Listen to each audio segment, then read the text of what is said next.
It's hardly breaking news to you by now that the BBC is hosting the 2023 Eurovision Song Contest. Hosting the contest is challenging enough at the best of times, but the UK faces some unique difficulties in 2023. In this video, we're going to discuss 3 of them. First, they are not just showcasing British music and culture, but also Ukrainian, as the 2022 winner. Trying to represent the culture of another country is no easy task, even with the assistance of representatives from the broadcaster UA:PBC.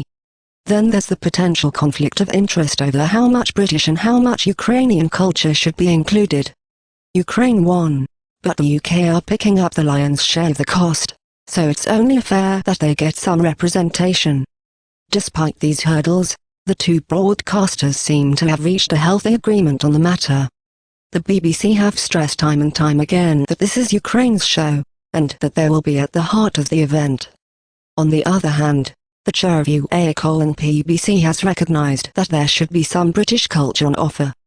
Plus, the 2 sides signed a memorandum of cooperation, setting how Ukraine would be involved and showcased. Second, the global economy isn't in great nick right now, with the UK's in particularly bad shape.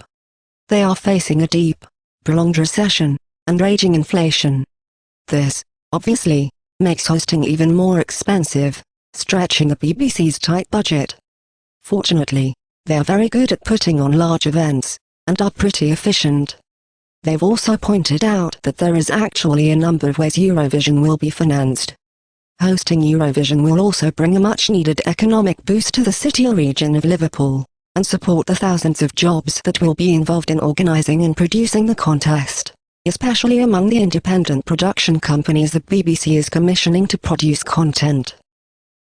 Thirdly, for the past few years, the COVID pandemic has affected the contest to a greater or lesser degree. This will be the first since 2019 where there are no restrictions. It's possible that live-on tapes won't be required, and audiences will be back to full capacity. In some ways, this is actually a good thing, but it can be a challenge for some to return to normal. So, in conclusion, the BBC have a big job on their hands, with more than the usual challenges, but if any broadcaster can deal with them successfully, it's them. For this reason, the fandom are hotly anticipating the 2023 Eurovision Song Contest, which will be a unique, historic, and potentially one of the best show